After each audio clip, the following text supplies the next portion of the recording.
What's systems theory? Systems theory is the study of how groups of things interact together, whether it's people or machines or parts of your brain or body or whatever.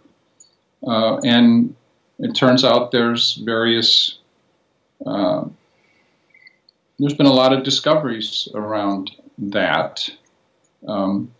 So there is, systems behave in certain ways. Certain kinds of systems behave in certain ways. We are highly adaptable. We are highly adaptable open humans. We are highly adaptable open systems that display what's called emergent properties, which means that you can't explain the behavior of the whole by looking at the behavior of the parts. Right? That was the essence of kind of the materialistic, reductionistic, Newtonian, Cartesian worldview. Was it's a machine. We can just take the parts and we can predict the behavior of the whole, and that's not true for adaptable systems in an open environment. And so all sorts of interesting things happen. And then you went on to teach in university and to work in corporations. What are those cultures like? Are there big differences, or are they essentially, like primate dominance hierarchies wherever you work? Well, University of Chicago was a pretty good place, I thought. It was intellectually honest and you could do things there. Columbia University was 5 different institutions: Barnard College and the Graduate Faculties and Union Theological Seminary, and one more, the hospital. And there were 5 deans of everything. And so there was an awful lot of politicking and stuff that went on there. And at the time, I was just not prepared at all I was prepared to be brilliant and figure things out, but I did not get politics at all. I discovered the conduit metaphor there and jump-started a whole kind of study of conceptual metaphor and languages. But then I walked out and just didn't want anything more to do with the university. So to get back to your question, some of it's the same. There's politics everywhere, if that's what's at stake. For me, it was like I already knew how to program. I just had to support myself, and I started building business systems for people, programming in Business Basic first, and a couple of other things, and then on into FileMaker eventually.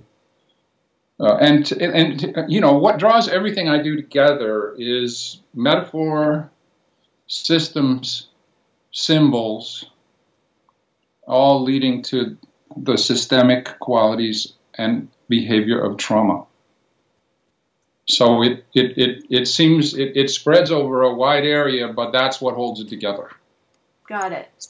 The book by Frans de Waal called Chimpanzee Politics, about a band of chimps in an island in, I think, Denmark, that explained my academic experience so well.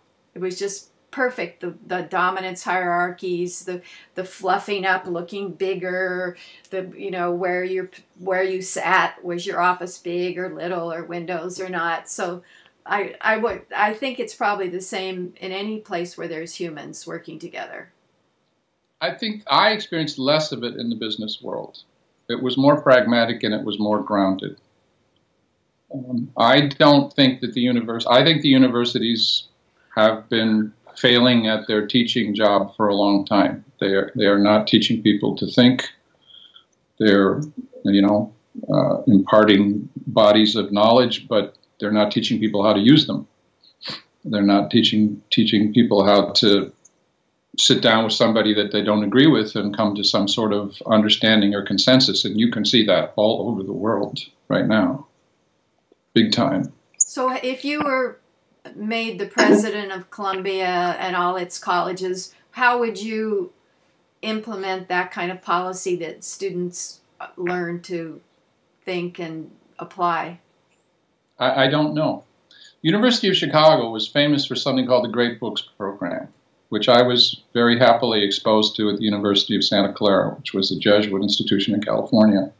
The Great Books Program says you sit down with the classics and you read them, and you don't look at secondary sources, and your teacher asks you questions, and you figure out whether this means any damn thing to you or not. And if it does mean something to you, then you go back to the text and you say, this is where I got that. And you have friendly, hopefully, arguments with people about how you understand it. And that taught me to think. So at Columbia and at Southern Oregon College, where I taught first, I was doing that. I didn't want to read. I didn't want to have my students read 15 great books in one semester. They didn't get anything out of that except that they could figure out what I thought they should think or some critic thought they should think. I wanted them to read 5 books a semester and dig into them and talk to one another and be able to be articulate and clear about why they thought this was nonsense or meant something and so on. And the interesting thing about that is that at Southern Oregon College, the kids believed me. They were just kids from the pear orchards or whatever. I mean, they were not bright kids. So they took me seriously, and they did it, and they got pretty good at it. I got to Columbia and tried to do the same thing. It was a battle with both the faculty and the students, because the students were high-level preppies, and they did not believe me. They didn't believe me when I said, just there's no right answer, just answer the questions and be able to support your answers. I don't care what I think, right? They didn't believe, they knew that had to be some kind of trick. and the faculties, they still wanted their 12 books a semester, right? So I don't know if I were president of Columbia University how I would institute that, especially the way universities have gone now, right, with the changes and everything. A lot of online teaching, distance teaching, where there's not even a good forum for discussion. Indeed, and the issues about grades and parents, they're more like strange trade schools in a way, or whatever. Anyway, that's a whole other subject. No, I think we tell the students that you've got to go to college so you can get a good job. We don't say you've got to go to college so you learn to think and be educated. You cannot have a democracy if the people in the democracy don't know how to think, talk, and come to consensus. I think we're seeing that right now, correct? Completely. Completely.